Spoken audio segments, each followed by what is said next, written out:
새벽에 깨워서 이렇게 나온다는 거 쉽지 않죠? 그러나 하나님은 여러분을 보셔요. 새벽에 나오는 여러분을 보시고 얼마나 기뻐하시는지 몰라요.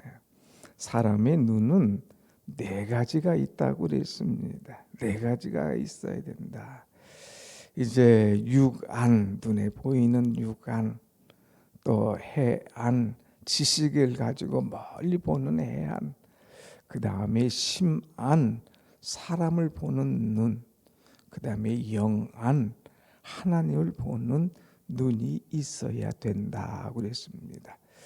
그런데 하나님을 보는 눈이 있을 뿐만 아니라 우리는 또 하나님께서 나를 항상 보고 계신다 하는 사실을 우리는 알아야 됩니다. 사람들은 사람들의 껍데기만을 보고 결정하려고 그럽니다. 저 사람 옷 잘 입었네. 저 사람 똑똑한 것 같네. 저 사람 부자 같네. 겉만 보고 판단합니다. 그러나 하나님은 외모를 보시는 것이 아니라 중심을 보신다. 오늘 말씀하고 있습니다. 한번 같이 합시다. 하나님은 외모를 보는 것이 아니라 중심을 보십니다. 하나님은 중심. 사람은 외모를 보지만 하나님은 중심을 보신다고 하는 거예요. 미국 보스턴에 가면 세계적인 대학이 하나 있습니다. 하버드라고 하는 대학이죠. 이 하버드 대학에 어느 날 엘리엇 총장에게 한 노부부가 찾아왔습니다. 우리가 총장님을 좀 뵀으면 좋겠습니다. 이 수위가 이렇게 보니까 이 그냥 허름한 노인인 거예요. 총장님 바쁘신데 지금 뵐 수 없습니다. 그래요? 그럼 여기서 기다리겠습니다. 총장님을 꼭 한번 뵙고 싶습니다. 총장님 안 된다니까 시간 바쁘십니다. 꼭 한번 뵙고 싶습니다. 어제 우리가 기다리겠습니다. 우리 멀리서 왔습니다. 쭈그려 앉아 있어요. 근데 총장이 이렇게 이제 들어오십니다. 그러니까 얼른 이제 가서 이제 이래 수근수근 얘기하죠. 그래? 잠깐만 그럼 들어오시라고 그래. 그래서 총장실에 들어갑니다. 그래서 무슨 용무 때문에 오셨냐고. 사실은 저희 아들이 이 하버드 대학에 1학년 다니다가 교통사고로 죽게 되었습니다.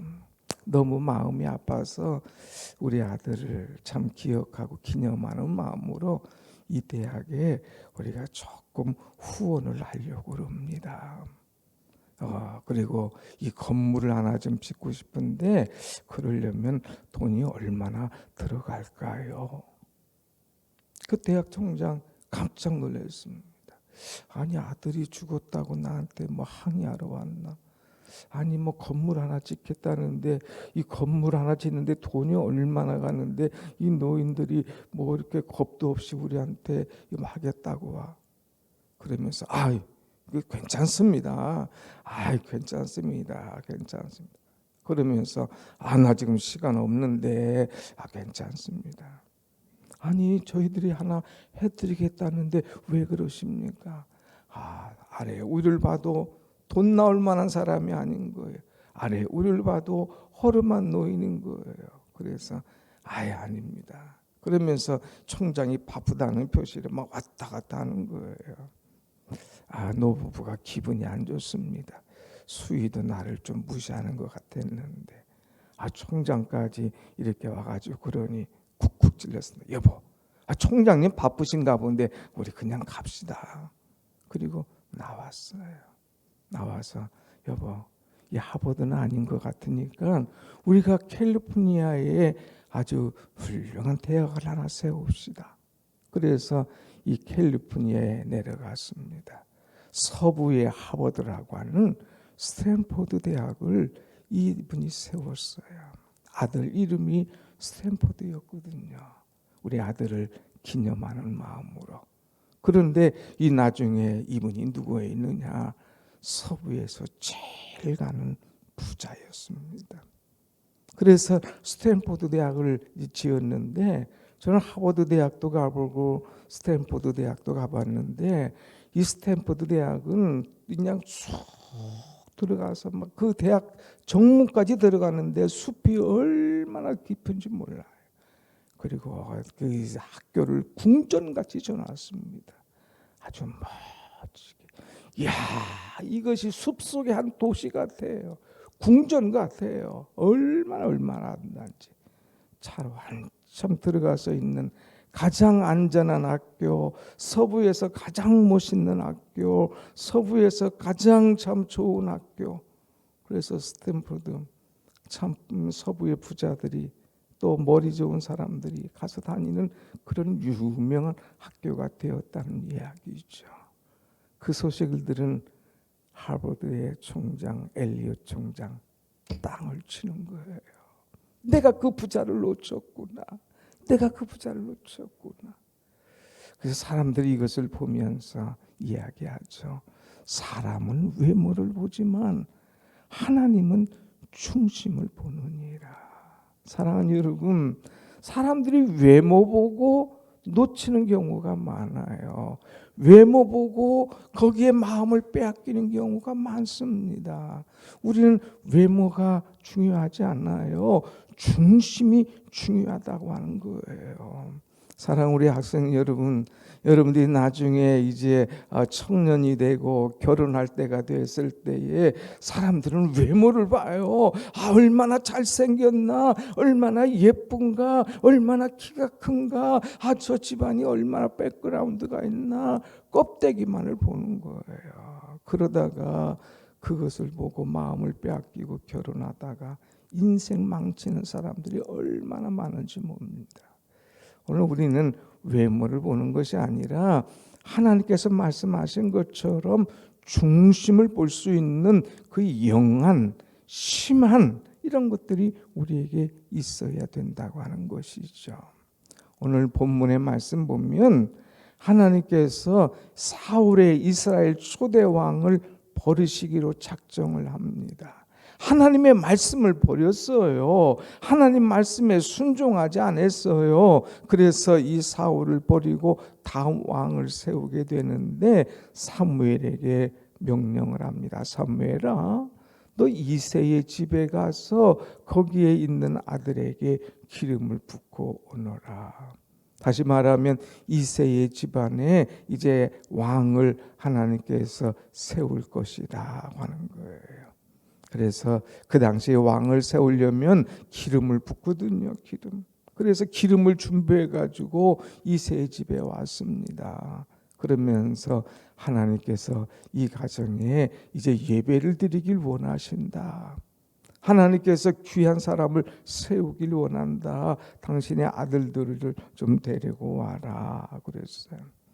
그래서 아들들이 오기 시작합니다. 6절에 보면 그 아들 가운데 첫 아들 엘리압이 딱 와요. 이 아들이 우리 집안의 장남입니다 하고 엘리압을 딱 데리고 와요. 그러니까 사무엘이 보고 깜짝 놀라요. 그가 보니까 용모 그 키 아주 괜찮거든요. 키도 막 훤칠한 거예요. 용모도 마냥 아주 잘생긴 거예요. 이야, 이 사람인가 보다. 하나님께서 정하신 이 사람이 참 귀한 사람이다. 내가 볼 때도 괜찮은데 하나님 어떻게 하셨을까? 궁금했어요. 그리고 그 사람에게 이제 기름을 부으려고 마음을 먹죠. 그때 하나님께서 말씀하십니다. 사무엘아, 그의 용모와 키를 보지 마라. 나는 그거 보지 않아. 나 여호와는 중심을 본다. 사람은 외모를 보지만 나 여호와는 중심을 봐. 너는 외모 보고 껍벅같지. 이 엘리압이 크고 잘생겼다고 거기에 쏙 넘어갔지. 아니야. 하나님께서 아니라고 그랬어요. 그래서 다음 사람, 그래서 그 다음 사람 아미나답이라는 둘째를 부릅니다. 그런데 여기 하나님께서도 아니야, 패스. 그 다음 사람 삼마, 아니야, 패스. 그런 거 다 지나가고 하나님께서 허락하는 아들이 아무도 없는 거예요. 어디 갔을까요? 그러다가 마지막 아들 이 다윗을 하나님께서 허락하십니다. 그래서 그에게 기름을 붓습니다. 그래서 오늘 마지막 말씀 보면 이제 기름을 사무엘이 뿔병 가져가고 거기다 기름을 그 아들에다가 다 다윗에게 불 때에 하나님의 영이 감동되어서 아주 막 충만한 은혜를 부어주시고 이 사람이 분명하다. 이 사람이 이 이스라엘의 왕이 될 사람이다 하고 인정하시는 것을 보게 됩니다. 여러분, 하나님께서 보시는 사람, 하나님께서 기뻐하는 사람은 어떤 사람일까? 하나님은 외모를 보지 않고 중심을 본다고 했는데 하나님이 기뻐하시는 하나님 중심에 이제 들어오는 사람은 어떤 사람일까 하는 거예요. 오늘 말씀 보면 이제 하나님은 성실한 사람을 보고 계신다고 하는 거죠. 성실한 사람. 다른 아들들은 자기가 택함 받을까봐, 자기가 뽑힘 받을까봐 나오죠. 그런데 다윗은 그거 관심 없었어요. 아버지가 나에게 시킨 일, 아버지께서 나에게 이 허락하신 일, 그것에 대해서 성실하게 일을 하는 사람. 그래서 이 다윗은 나가서 양을 치는 목동이었거든요.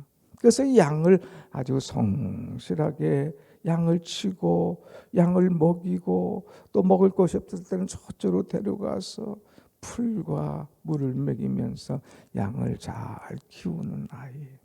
그 아이 마지막 아들 없느냐? 얘 하나가 있는데 지금 나가서 양을 치고 있습니다. 그 아이 데려오느라 내가 올 때까지 기다리겠노라 하고 딱 와서 볼 때에 하나님의 영이 감동하는 거예요. 그리고 그 아들에게 기름을 붓도록 허락하시는 거죠. 여러분, 하나님은 중심을 보시는 하나님. 허름한 옷을 입었든 이제 어떤 이 모습이든 그게 아니라 그가 정말 어떤 마음의 자세로 어떤 일을 하고 어떻게 하나님 앞에 바로 섰느냐, 이것이 중요하다고 하는 것입니다. 여러분, 우리가 인생을 살면서 또 여러분은 어떤 일을 하든 간에 성실하게 자기에게 맡겨진 일, 이것을 하나님 앞에 하나님께서 기뻐하시고, 그래 정말 귀한 자구나, 너 맡겨진 일 참 착실하게 잘하는구나 하면서 성실하게 일해 나갈 때에 하나님께서 그 사람을 기뻐하시고 세워주시는 줄로 믿습니다. 아멘. 성실한 사람. 사람은 이렇게 눈에 볼 때는 잘하는 것 같아요. 안 볼 때는 또 안 하는 사람도 있어요. 또 겉으로는 잘 믿는 척 합니다.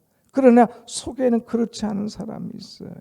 그래서 예수님께서도 겉과 속이 다른 사람을 아셨어요. 그래서 많은 장로들, 바리새인들, 서기관들에게 이 회칠한 무덤 같은 사람들아 하면서, 심지어 이 독사의 자식들아 하면서 그들 막 혼을 내주는 거예요.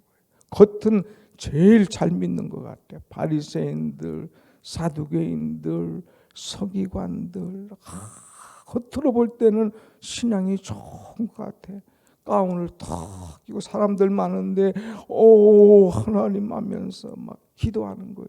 야, 저분은 길거리에서 저렇게 기도할 정도로 참 존경받고 사람들에게 박수 받고 싶은 그런 마음을 갖고 형식적으로 하는 거예요.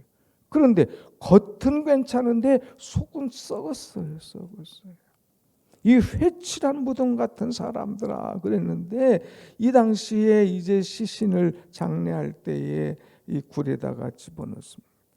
그리고 문을 딱 닫습니다. 아니면은 땅 속에다가 묻고 거기다가 회를 딱 덮어놔요. 짐승들이 더 이상 들어가지 못하고. 겉은 이렇게 깨끗한 것 같아요. 그 겉은 아주 굉장히 멋있는 것 같지만 속에는 시체가 있어요. 썩어 있어요. 냄새가 있어요. 막 썩어 있고 냄새가 있는데도 겉은 번지르르하게 하고 다니는 그런 사람들이 많은 거예요. 그래서 우리는 사람을 볼 줄 아는 심안이 있어야 된다고 하는 거예요. 하나님은 우리 중심을 꿰뚫어 보시는 거예요. 이거 거짓말인가? 회칠한 무덤같이 번지르르한 그런 존재인가? 우리는 내 중심을 보시는 하나님 앞에 야, 괜찮구나. 처음과 끝이 똑같구나. 성실하구나.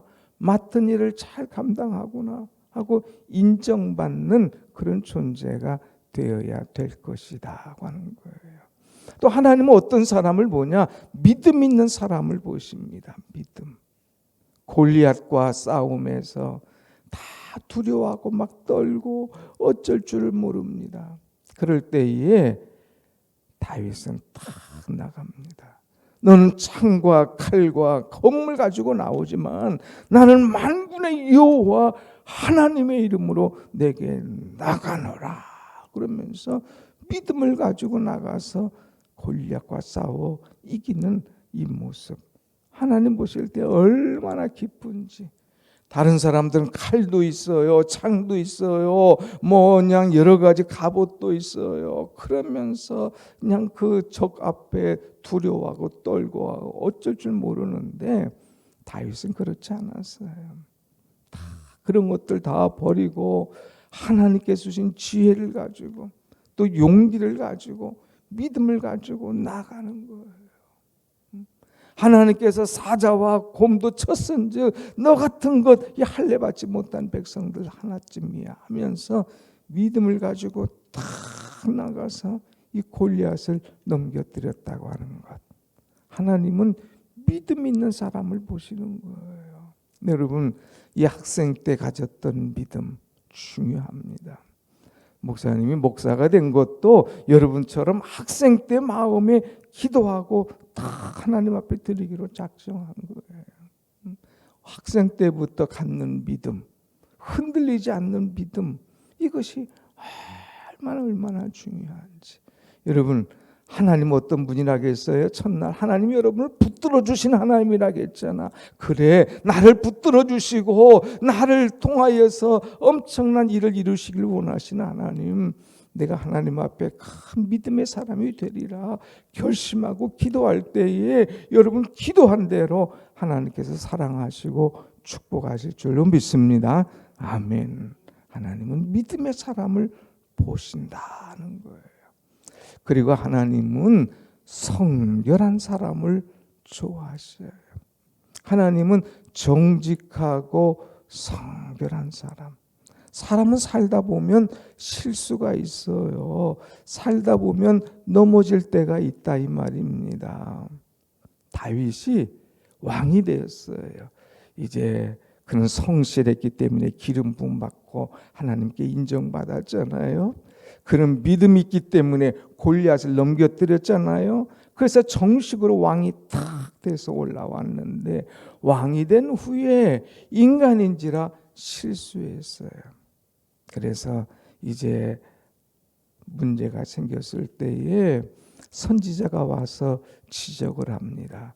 당신, 이 죄악을 저지른 사람이 바로 당신이요 하고 죄에서 지적을 받았을 때에 왕임에도 무슨 내가 왕인데 나에게 당신이 감히 그런 말을 할 수 있어? 막 화를 내거나 얼굴에 다른 모습이 아니라 그 앞에 무릎을 꿇었습니다.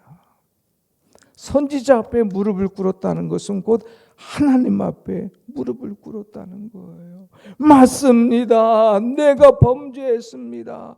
정직하게 자기 죄를 다 쏟아놓습니다. 그리고 눈물이 침상을 적시도록 밤새워 울면서 회개하는 그런 사람이었어요. 그럴 때 하나님께서 옳구나. 이는 내 마음에 합한 자로다. 합한 자로다. 여러분 지우개 얘기했잖아요. 연필 얘기하면서. 사람은 실수할 수 있어요. 그러나 지울 줄 아는 사람, 회개할 줄 아는 사람, 이래 하나님 앞에 바로 설 줄 아는 정직한 사람, 하나님께서 이 사람을 보고 계신다고 하는 거죠. 사람은 외모를 보지만 하나님은 나 중심을 보십니다. 나를 중심을 보시고 인정하시고 사랑하시고 축복하시는 하나님이 바로 여러분의 하나님인 줄 알고 하나님 앞에 참 마음에 딱 드는, 하나님 앞에 인정받는 그런 삶을 평생 살아가는 우리 학생들 다 되시기를 간절히 축원합니다. 아멘. 그러기 위해서는 세 가지: 성실하게 살아라. 끝까지 변함없이 성실하게. 두 번째는 믿음으로 살아라. 믿음으로. 세 번째는 정직하게, 그리고 이제 성결하게 깨끗한 삶을 살 때에 내 중심을 보신 하나님이 평생토록 나를 축복하시고 함께 하시는 은혜가 임할 줄로 믿습니다. 아멘. 기도하겠습니다.